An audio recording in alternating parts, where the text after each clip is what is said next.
जरूरत पड़ी तो टूरिज्म पुलिस की नैमिषारण में भी होगी स्थापना। डीजीपी डीजीपी ने पत्नी संग मां ललिता देवी के दरबार में टेका माथा। धार्मिक नगरी नैमिषारण में देर शाम अचानक से अधिकारियों का जमावड़ा लगना शुरू हो गया। सीतापुर के नैमिषारण स्थित पीडब्ल्यूडी गेस्ट हाउस में सुरक्षा व्यवस्था चाक चौबंद हो गई। फिर देर शाम पुलिस महानिदेशक DGP Rajiv Krishna PWD guest house पहुंचे। उनके साथ उनकी पत्नी भी मौजूद थी। डीजीपी ने सबसे पहले अधिकारियों संग कानून व्यवस्था को लेकर बैठक की। बैठक में ADG Lucknow Sujit Pandey, DM Abhishek Anand, SP अंकुर अग्रवाल सहित तमाम पुलिस के अधिकारी मौजूद रहे। इस दौरान डीजीपी ने तमाम मुद्दों पर गहन समीक्षा की, साथ ही महिला सशक्तिकरण को लेकर होने वाली कार्यक्रमों की भी जानकारी ली। उन्होंने कहा कि मुख्यमंत्री की जीरो टॉलरेंस नीति के तहत सभी को काम करना है, साथ ही महिलाओं की सुरक्षा को लेकर भी कड़ी कार्रवाई अमल में लाई जाए। महिलाओं की सुरक्षा के लिए हर थाने में एक मिशन शक्ति केंद्र बनाया गया है, जिसमें महिलाओं से संबंधित हर तरह के मामलों की सुनवाई होगी। उन्होंने बिहार चुनाव को लेकर कहा कि प्रदेश की सीमाओं पर सघन चेकिंग अभियान चलाया जा रहा है, ताकि नकदी, शराब आदि किसी तरह की कोई वस्तु आने जाने ना पाए। उन्होंने ग्राम सुरक्षा समितियों को भी सक्रिय रखने के निर्देश दिए। बैठक के बाद उन्होंने पत्नी संग शक्ति पहुंचकर कुंड पर आचमन किया। फिर मां ललिता देवी मंदिर में दर्शन पूजन किया। इसके बाद वह मंदिर कॉरिडोर पहुंचे। डीजीपी ने नैमिषारण थाने का भी निरीक्षण किया। यहाँ गंदगी देख उन्होंने थाना अध्यक्ष पंकज तिवारी को फटकार भी लगाई। साथ ही उन्होंने मिशन शक्ति केंद्र सहित अन्य होटलों का भी निरीक्षण कर आवश्यक निर्देश दिए।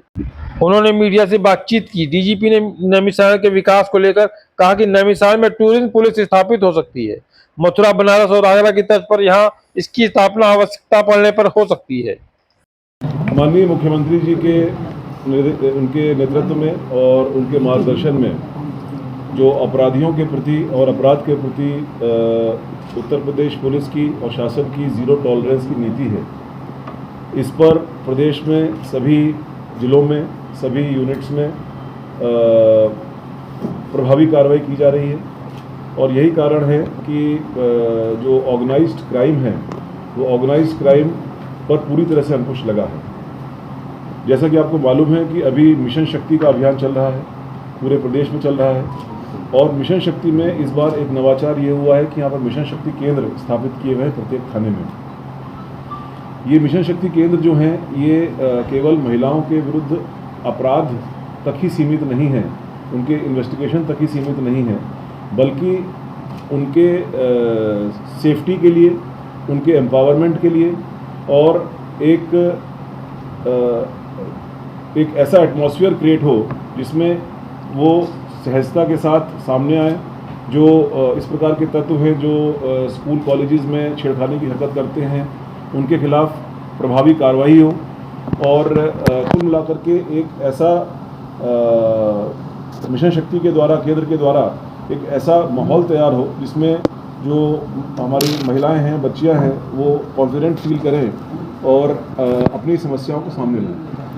मिशन शक्ति का विशेष अभियान पूरे प्रदेश में इस 1 महीने चला है। इसके अच्छे परिणाम सामने आए हैं। मिशन शक्ति केंद्र ये आगे भी चलता रहेगा। इनके कार्यों में काफ़ी बढ़ोतरी की गई है। जो लीगल सर्विस इनको प्रोवाइड करनी होती है, उसके बारे में इनको दायित्व दिया गया है। जो काउंसलिंग थाना स्तर पर हो, उसके बारे में दायित्व दिए गए हैं। तो कुल मिलाकर के ये एक ऐसी संस्था के रूप में सामने आ रहा है जिसमें थाना क्षेत्र में जो महिलाएं हैं वो सुगमता से सामने आ सकें। तीसरी चीज़, साइबर अपराधों के बारे में पूरे प्रदेश में जो प्रत्येक पहले पूरे प्रदेश में एक थाना था पूरे लखनऊ में, उसके बाद रेंजेस में थाने बने और अब प्रत्येक ज़िले में थाने हैं। और अब उससे आगे बढ़कर प्रत्येक थाने में एक साइबर हेल्प यूनिट गठित की गई है, जिससे कि कोई भी व्यक्ति जो साइबर क्राइम का पीड़ित है वो किसी भी थाने में अगर जाएगा तो इमीडिएटली उसकी जो फर्स्ट एड हेल्प है वो उसकी हेल्प हो जाएगी। उसको 1930 पर उसका रजिस्ट्रेशन होता है और इमीडिएटली जो पैसा उसका गया होता है तो वो पैसे को सीजर करने की कार्रवाई की जाती है। वो सीजर जो है पूरे प्रदेश में पहले के मुकाबले करीब 80% बढ़ा है पिछले 2 महीने में। अब पूरे प्रदेश में जितना अमाउंट साइबर क्राइम में जा रहा है उसका करीब 24% हम लोग सीज कर पा रहे हैं और ये प्रक्रिया लगातार इम्प्रूव कर रही है। तो ये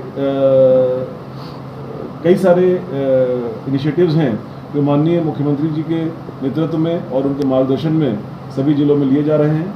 और इसी कड़ी में मैंने सीतापुर में अधिकारियों से वार्ता की है, उनसे समीक्षा की है, उनके ग्राउंड पर क्या रियलिटी है, ग्राउंड पर क्या फीडबैक है, उसके मैंने लिया है।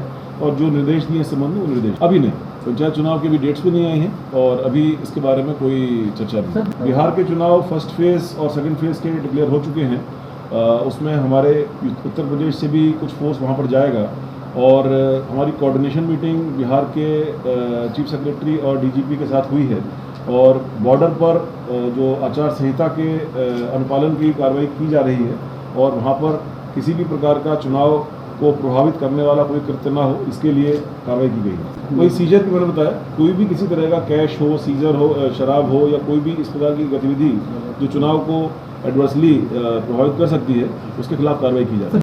क्योंकि ग्राम समिति, ग्राम सुरक्षा समिति पुलिस का एक अभिन्न अंग भी है और क्षेत्र में सुरक्षा का माहौल प्रदान करने के लिए एक इम्पॉर्टेंट कंपोनेंट भी है।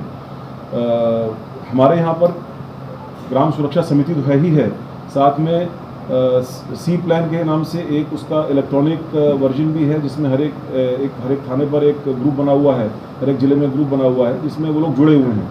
और जो पीछे कुछ इंसिडेंट्स हुए थे जिसमें ये जो ड्रोन वगैरह की कार्रवाई, ड्रोन वगैरह के बारे में अफवाह फैलाई गई थी और उसमें ग्राम सुरक्षा समितियों के सहयोग से जो स्थानीय पुलिस थी उन्होंने काफ़ी अच्छी, प्रभावी और रिजल्ट ओरिएंटेड कार्रवाई की।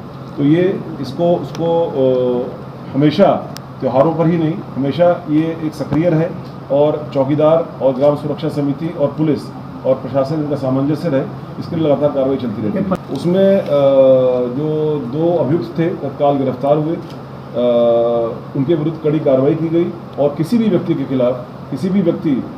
खिलाफ अगर कोई अपराध होता है तो उसमें कड़ी कार्रवाई की जाती है। नैमिष को स्पेसिफिकली कोई अलग से कोई निर्देश नहीं है, जो पॉलिसी पूरे स्टेट में है वहाँ के लिए भी है। नैमिष में क्योंकि धार्मिक पर्यटन, रिलीजियस टूरिज्म ज़्यादा होता है, तो टूरिज्म की दृष्टि से जो अतिरिक्त कार्रवाई जैसे आगरा में होती है, मथुरा में होती है, बनारस में होती है, प्रयागराज में होती है, वो नैमिष में भी आवश्यकता है उसकी। इस लिहाज से अगर आवश्यकता होगी यहाँ पर, वो कप्तान साहब बताएंगे, अगर आवश्यकता होगी तो यहाँ पर और फोर्स को और टूरिज्म पुलिस को भविष्य में इसको लाया जा सकता है।